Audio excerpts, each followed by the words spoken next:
Hi spooky friends, welcome back to Kelly Does Stuff. Today we are going to make a pumpkin fountain.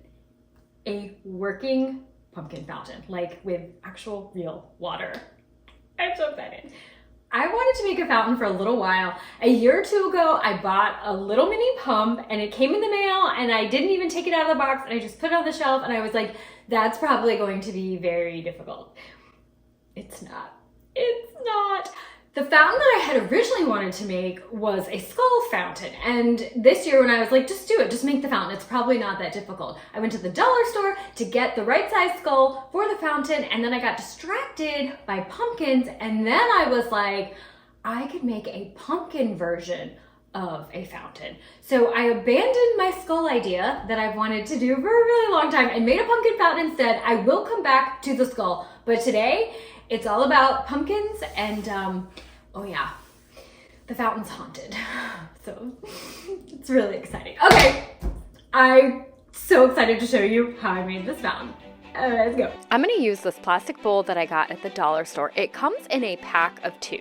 The first thing I'm going to do is create the top ledge of the fountain using some EPS foam. I'm going to cut out a circle and then I'm going to cut out another circle so that I'm left with just that outer perimeter part to create the ledge.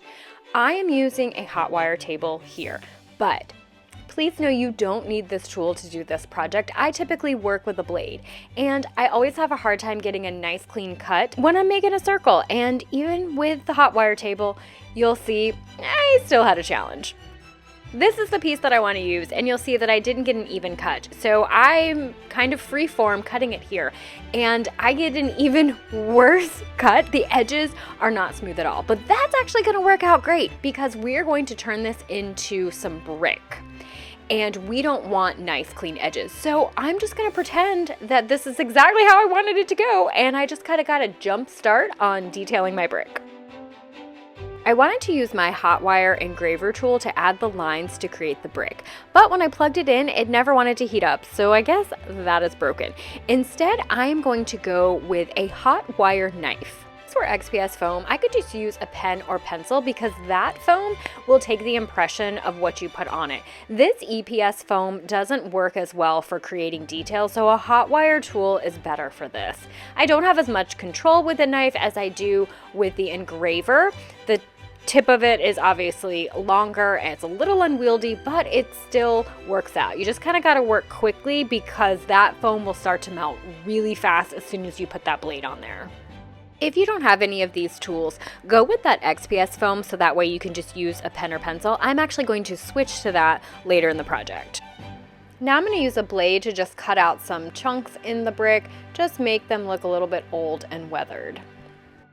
And now one of my favorite tools, a rock from my yard. Now again, if this were XPS foam, we could do a lot of detailing and texturing with this rock. The EPS foam isn't going to take it as well, but I'm still going to use the rock to blunt the edges and make them less smooth. Again, I'm just going to go with a really old, rough, weathered looking brick. To add a little bit more texture, I'm going to apply a coarse and a fine sand. And these details will pop once we get to the painting stage.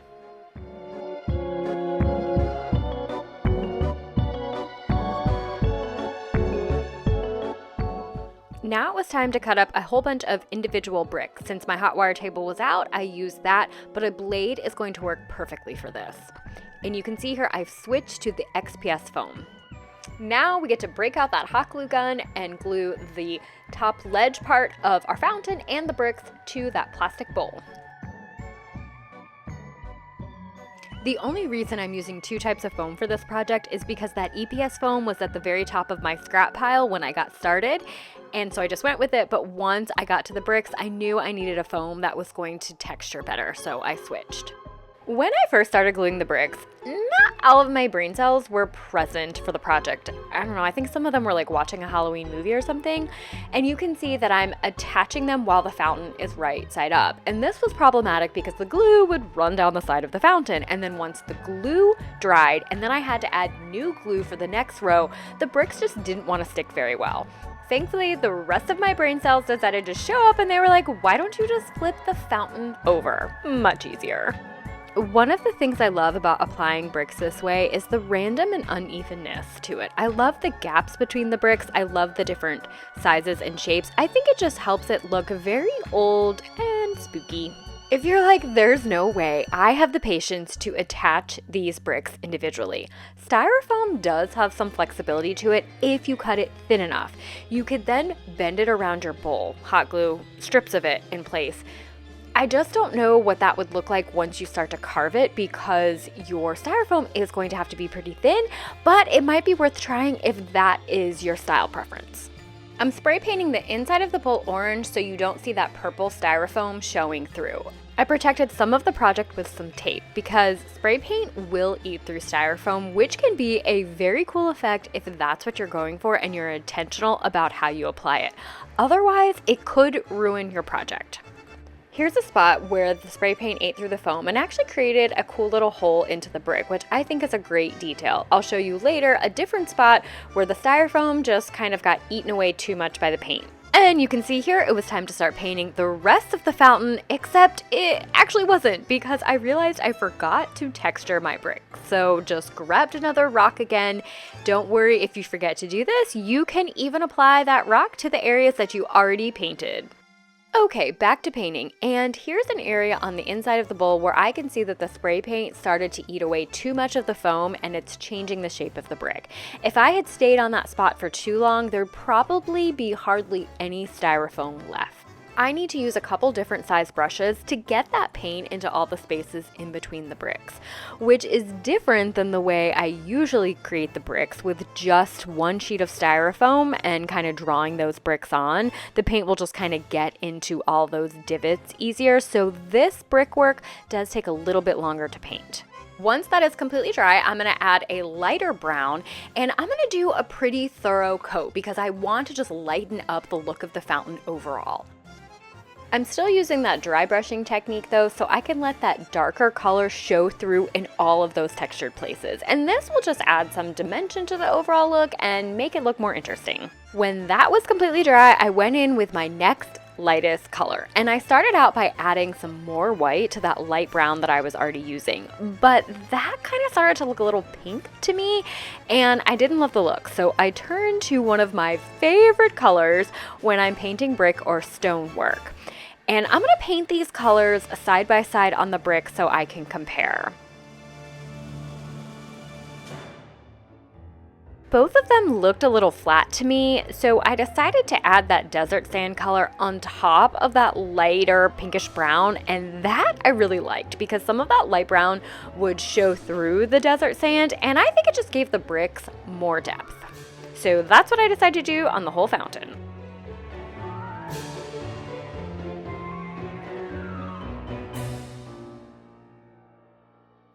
Next, I added a dark wash, which is just water mixed with black acrylic paint.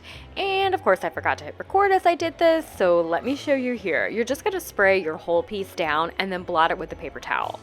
This is another great way to add an aged weather effect to your bricks because even though we roughed up the look of the brick, the paint that we applied looked way too new and fresh, so this just helps dull down that freshness and pull out more detail. Then I just added some more black paint to any of those areas that I wanted to be darker. You may have noticed there's a paper towel inside of the fountain. That was my attempt to protect the orange paint from all of those colors. And you can probably tell it's not going all that well, but that's gonna be okay. We're just gonna tell people, don't look inside the fountain. Because suddenly we've decided it's a haunted fountain and looking inside is bad luck. Then I add some highlights with my lightest shade, kind of going around the edges of the bricks and any other areas that I want to highlight.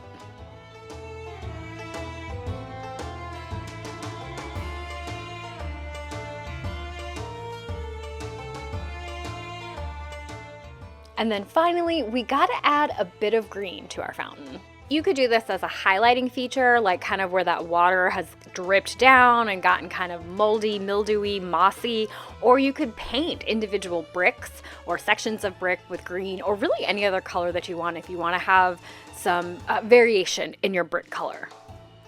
It was finally time to pull that paper towel out, and it was definitely not good. Paper towel was stuck to the inside of it, lots of paint colors, but it's totally fine. We're just gonna add a little bit of orange paint to the inside, and I don't even think you're gonna notice it, especially because you're not gonna look inside the fountain. I wanted to add a bit of moss. I'm gonna apply it with some hot glue in those spaces and cracks between the bricks. Just be super careful when you do this because this is a fantastic way to burn yourself really badly with the hot glue gun.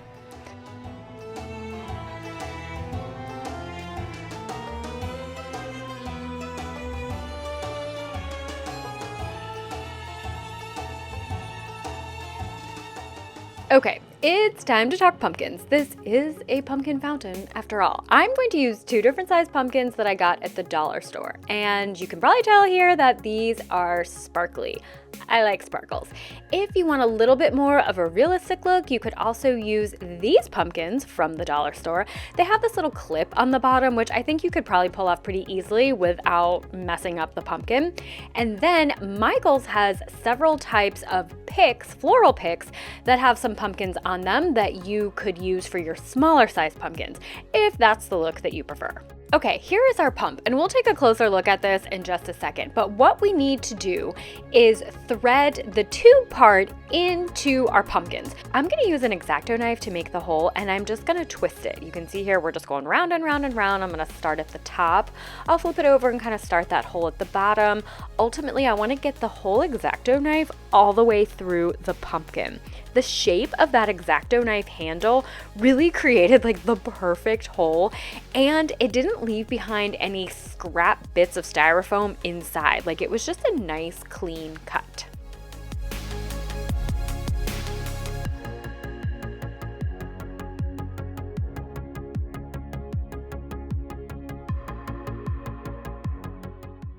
Let's give it a test with our tube, and perfect, it works. So we'll go ahead and do the same thing with the 2 smaller pumpkins, and then we'll thread all 3 of them onto the tube just so we can get an idea of what our fountain is going to look like. And you can kind of change the positioning on the tube and then think about how much of that tube you want to have sticking out at the top of the pumpkins for a stem. All right, let's take a closer look at our pump. You can see there that it says it's a submersible pump. I got it for $9.99 off of Amazon. It comes with our very long tube here, and then the pump itself, you can see, is pretty small. It's got suction cups on the bottom of it and a couple of different attachments. I'm gonna go with the smaller one here, and you're just gonna obviously add one end of your tube to the attachment, and as we know, the other end is going through our pumpkins. And there is this switch on the side, and if you do watch the video on Amazon, they say this switch kind of changes like the way the water comes out, and if you flip it one way, it does more of a wave pattern. So there's that feature as well. My brain was definitely stressed by the idea of putting a cord into water, but from everything that I could tell, that's what you're supposed to do. But make sure you read the safety instructions. Just make good, safe choices. I definitely had a moment where I was like, I'm gonna be the reason they need to add additional warning labels to this product. So obviously this tube is much longer than what we're going to need. So I'm gonna cut it down and pick a section of the tube here that doesn't have any pinched parts to it. And then I'll rethread my pumpkins onto that part of the tube. All right, we've got to get these pumpkins to stand upright in the center of the fountain. And the way I decided to do this was by threading a skewer down inside those pumpkins along the tube. So the pointy part of the skewer is going to stick out the bottom. And then you can see my skewer is much bigger than the tower of pumpkins, so I can adjust the height of the pumpkins. How high do I want those pumpkins to stick up from the fountain? I'm going to stick the bottom of that skewer into a piece of styrofoam that I will later hot glue to the bottom of the fountain. And I decided that I wanted the bottom part of the pumpkins to be almost even with the top part of the fountain. The trickiest part of this project was getting those pumpkins perfectly centered in the bowl once I put that pump inside. And I really think it was because of the shape of the bowl. The bowl is pretty big, as we can see here, but because it narrows at the bottom, that pump just took up a lot of space. And at the end of the day, my pumpkins didn't end up exactly centered, and I was okay with that. And then I'm just going to cut off any excess tubing to attach the 2 pieces, and of course the tubing itself had an effect on how everything could be positioned inside of the fountain. Once I liked the positioning of everything, I'm going to hot glue the pumpkin tower to the base of the bowl, and be so careful when you do this because my hot glue was so hot and it almost ate through the bottom of the bowl, and I would have been so upset about that. I also added some hot glue to the base of the skewer to help secure it in place. And we're gonna cut away that excess skewer at the top. Gotta paint that stem brown, and then I made a little leaf to hot glue onto the pumpkins, and I just used a leaf from a floral stem that I have and cut it down to size. And now the moment we've all been waiting for. Is the fountain going to work? It does! Oh my god. Making a mess! Oh no! And it worked! And my live reaction to it working, it was so thrilling, and also now the awareness of what a mess it's making. That pump had more force than I was anticipating. So obviously, we've got to do something about this. I'm guessing for many of you, the first thought was, flip the switch, see if that does anything. That's not where my brain went. My brain was like, let's create a secondary basin to catch the excess water. And then what if we created a town center? And then what if we turned it into this whole big display featuring all of our pumpkin themed buildings? So that's what I began working on. Gotta be honest, I'm super obsessed with this idea. However, it did not solve the problem of the geyser of water coming from the fountain. So I was like, what if I flip the switch? It fixed it. I flipped it all the way to the other side, which gave us just a little bit of a trickle. And then I decided to test out, what if I move the switch to the middle and we have a little bit more water, and I love it. Let's hide that cord a little bit more. I'm just gonna cut out a section of the fountain, deciding where the front of the fountain is going to be, pull a little bit of that styrofoam out, thread that cord down, and then I can just kind of tuck that styrofoam back on top of the cord to fill in that gap we made in the fountain.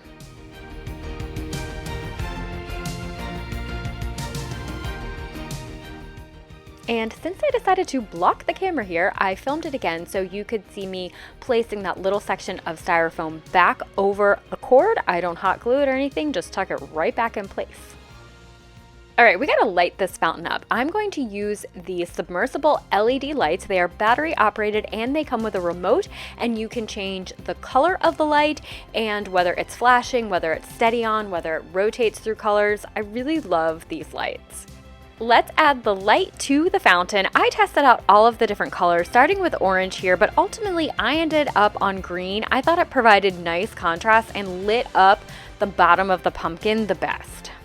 And that's it, friends. Our pumpkin fountain is done. Now, of course, I had to see what this could look like in a display. So I grabbed the closest pumpkin buildings and accessories that I had and some platforms that were within reach and just put something together really quickly. And I definitely think we should add another one of those submersible lights to the other side of the pumpkin so that we get light on all sides of our pumpkin. And a question I'm often asked, how do you hide your cords? I'm just showing you here with the fountain. I'm threading it between two of those little platform pieces that I put up and just running it over the back of the table into the outlet. All right, I'm gonna show you guys the inside of the fountain. This is the unattractive, non-spooktacular part of the fountain, which is why we're not gonna let anybody look inside the fountain. And the story we make up is that the fountain is haunted, and it is bad news if you look inside. You tell everybody to view that fountain at eye level. This is like the behind the scenes thing for only us creatives.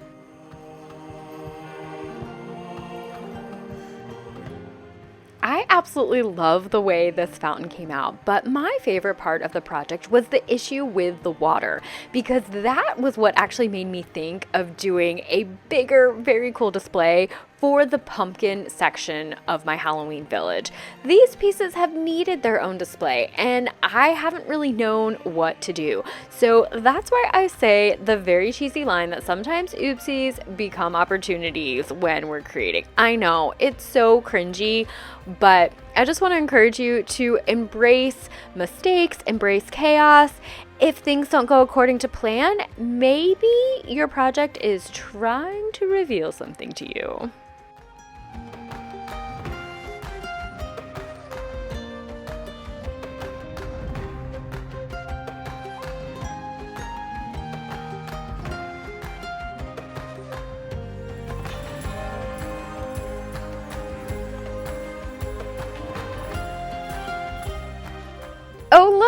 it's a pumpkin tombstone. We all know who's buried there.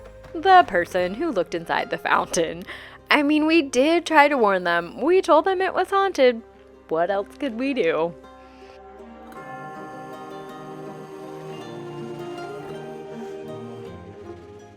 Check out this great pumpkin motel piece by Lemax. I just received this piece as a gift from my dad, and the timing of this is wild because he did not know that I was creating a pumpkin fountain or that I have this great new idea now for a pumpkin themed display.